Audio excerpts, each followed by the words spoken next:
On the 20th of March, International Seminar Migration, Development and Agriculture took place here, in St. Petersburg.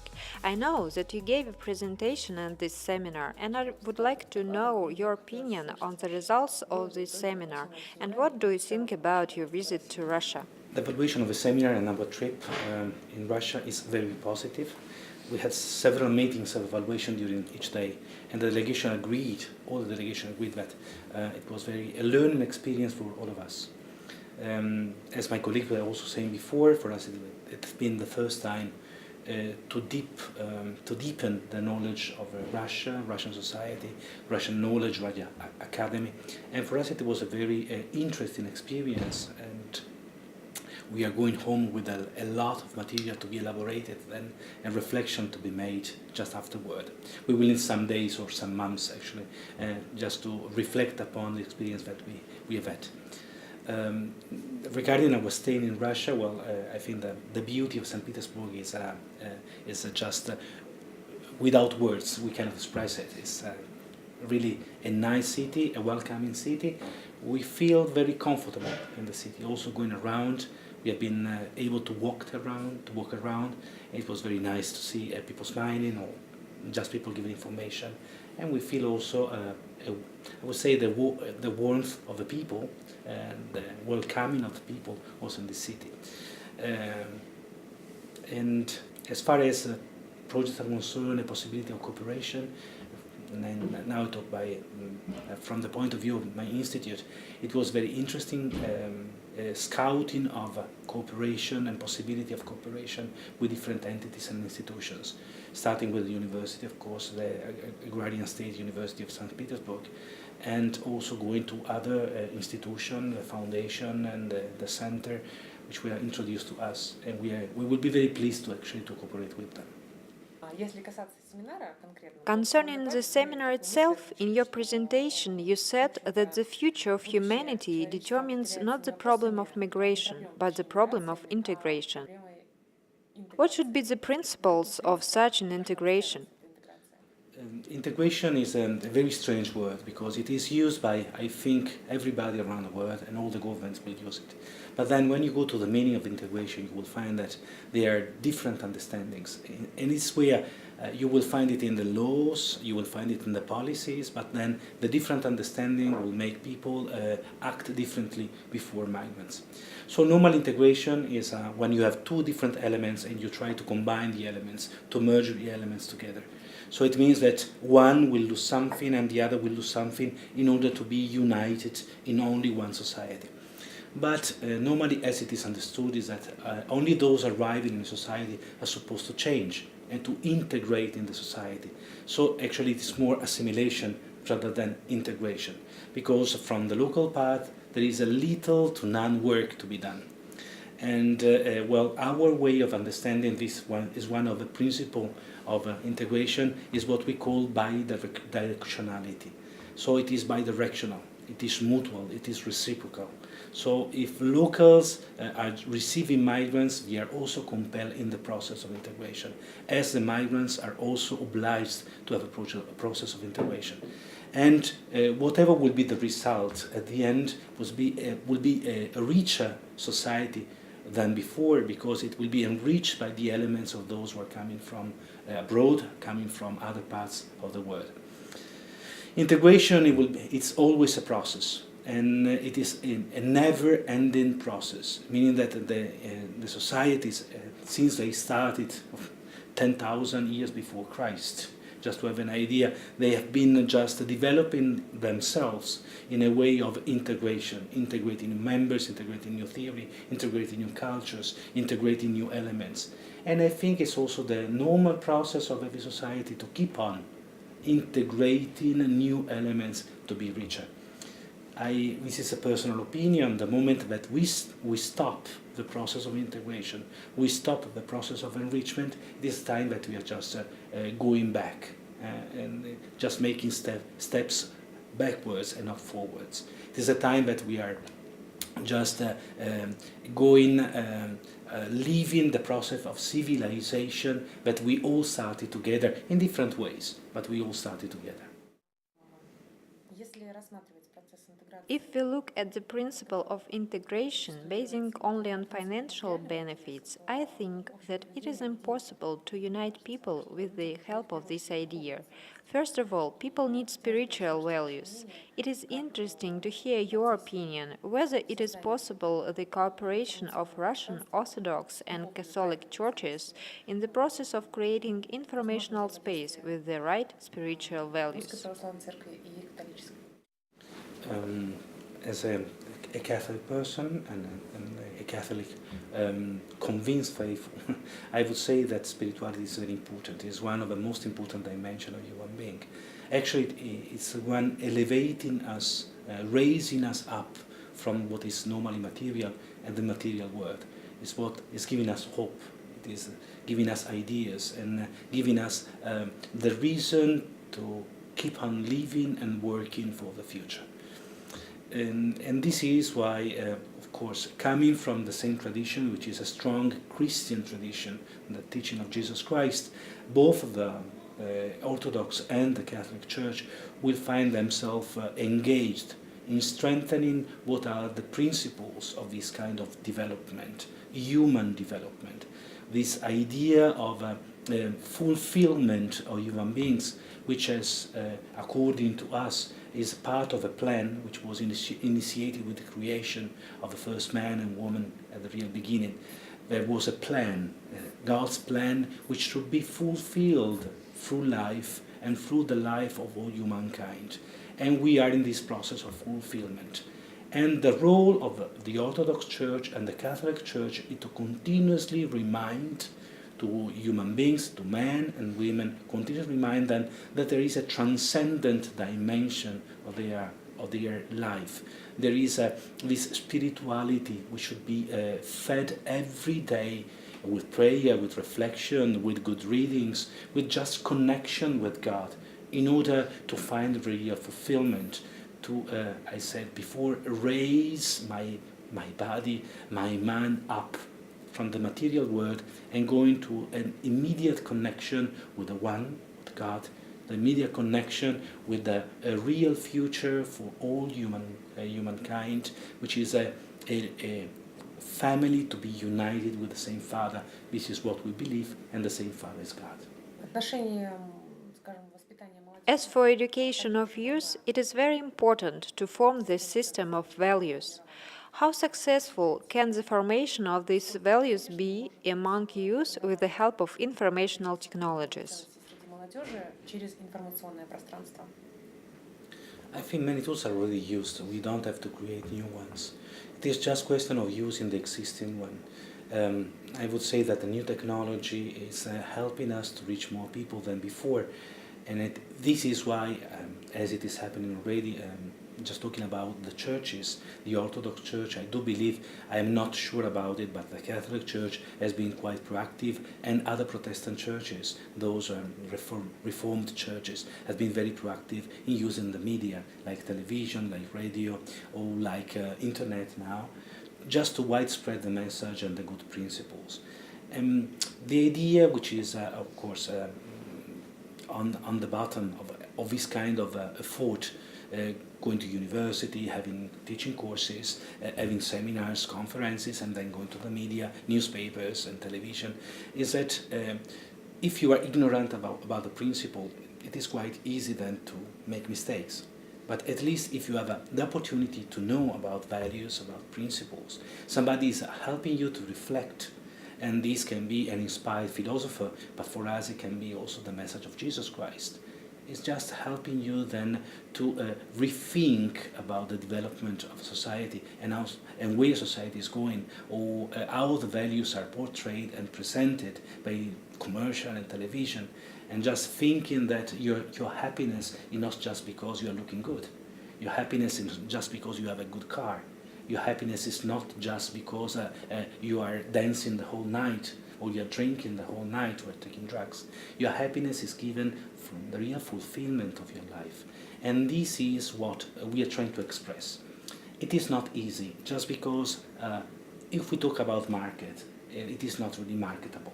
It's not profitable what we are trying to sell, what we are trying to present on the opposite. Many times it's requiring a lot of effort, self-discipline, is introspection. It is requiring a lot of reflection and self-reflection.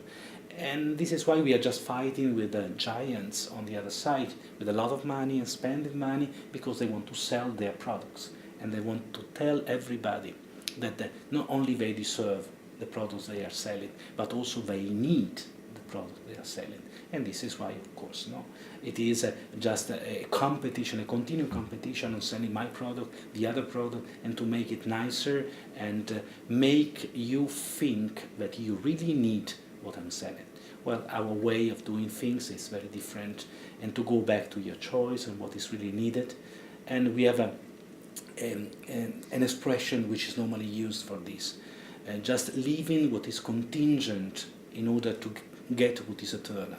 So contingent, just passing by, what is just for a moment, and looking instead what is for all your life, and even for the life after life, looking for it, for the eternal values, which are making you really a fulfilled human being. It's the question of control, the control over formation of this information space. I know that you have direct connection to education process, and that is why I would like to know, are there any projects aimed at the development of informational technologies among youth? We have several projects we are doing, and we are also building up a new program for what we call pastoral care of youth, which is just a special assistance to youth in the context of migration, since we are really involved with the migration topics and issues. And what we are doing now, we are preparing a program of 3-year programs for around 300, 400 youth who are interested just to join the program and to start reading their own personality and identity, connecting with the transcendental and with God, and then going to the other with this new enlightenment and start a new, I would say, nice, pure, wonderful relationship with others in an intercultural way. So it is called also a pathway to interculturalism. This is one way that we are doing, and of course around us we have several youth groups, because we are assisting ethnic communities and local communities as well in the Catholic Church. So we have thousands of youth interested eventually to follow the program, but we are starting with a small project and then going on. And the other one, well, we started some times ago, is also using arts and music for these, arts, dance, acting for this. We started 10 years ago with an association which is called Scalabrini, and the association is trying to find the capacity and the ability of the youth as far as arts are concerned, and to educate them and to make them express and develop their capacities through workshops, through courses, and then at the end having concert, a presentation, exhibition, or the last thing that we did was a musical, just connecting at the real beginning around 18 youth, starting from their capacity, but quite rough capacity. They've been worked out, and now they are actors, singers, and dancers in a musical.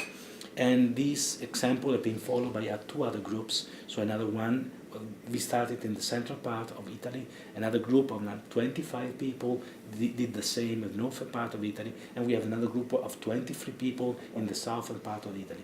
And they are youth coming from different ethnic origins. And it is very nice to see how arts, how this kind of expression and a real spiritual connection, because art is also a spiritual connection directly with God, has enlightened their life, and they developed very nice relationships among themselves.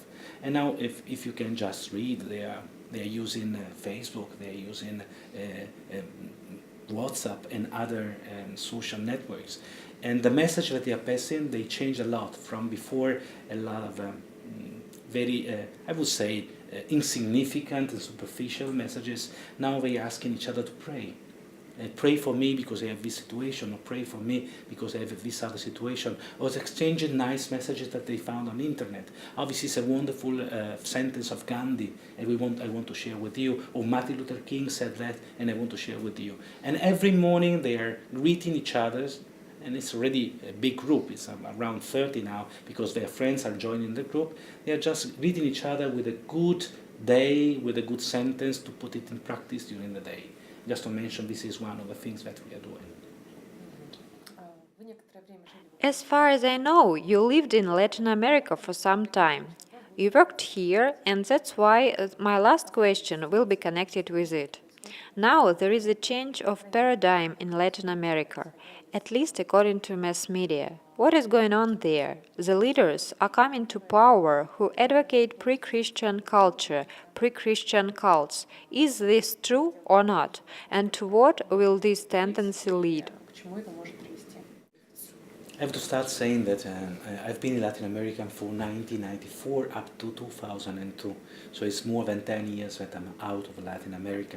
And the information I'm getting, of course, even if I'm traveling quite frequently to Latin America, they are information from those years, deepened information, and other information coming from my friends and the people I work with in Latin America. I would say that starting from the government side, we were very pleased to see that there is a process of unification of Latin America, especially South America. You may know about Mercosur and the process of a South American dialogue, which is quite a good process going on. Just because they are mainly developing countries, we make an exception of Brazil, maybe a little bit of Chile, maybe, but they are normal developing country, trying to cooperate among themselves in order to get a better and a righter and a fairer development, and I would say a more responsible development among themselves.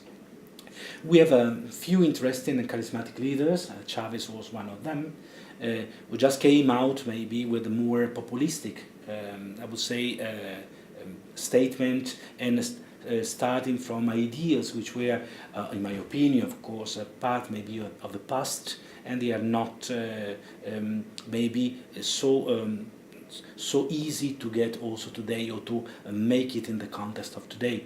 But I mean, I do appreciate the spirit of nation building which was brought about by these new presidents and leaders. Regarding religion, because your question was about religion, I am not aware, I never heard that there is such a swift to pre-Christian religion or a promotion of Christian religion from the part of the government. I would say that starting from my year, there was always a very strong interest on getting to the roots of a pre-Columbian civilization. And I think it's a right of the people, because sometimes colonizers just erased everything, and they did not allow people to go back to their roots. They are very ancient and traditional roots, which I do believe should be known, should be studied, and should be also widespread to all the people. So you know where you're coming from, what were the development that you have. And maybe also understanding how all these elements entered into Christianism and they are incorporated inside. We talk a lot about syncretism, which are a lot of elements entering also in different faiths that we have. And this is why maybe this is what I'm getting information from my friends there. There is a huge widespread of new sects and confessions.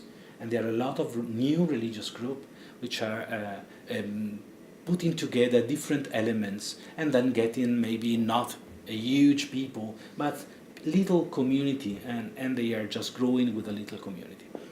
What I do believe that this is just a challenge now for, I would say, the main religions, and say a challenge for all of us, also the Catholic Church, because Latin America has been and it is still a strong Catholic region, a challenge to see what are the new forms of evangelization, what are the new ways to express the same message that we had before, and also why not also recognizing maybe some failures we had in the past and starting working with the people. Our Pope is coming from Latin America, and Francisco's has a huge experience. He was born there and has been born there, has a huge experience of Latin America. And I think it's strengthening some of the ways. We have this World Youth Day in Rio de Janeiro just last year. It was stressing with the youth what are the ways that we have to take back our faith into work, take back our faith into study, take back our faith into normal life, ordinary life, and not just living it for big events. And I think this is one of the good ways, just living every day in the ordinary life, the little piece of faith that you have to believe, and don't let others to convince you that faith is just on Sunday or just going to mass, or faith is just the make of the practices of a liturgy. Faith is a real belief, is a feeling the presence of God, the lovely God in your life, and make this presence felt also by other people. So the love of God which is coming to you is felt, is then donated to the others in the same way, and it is producing more love.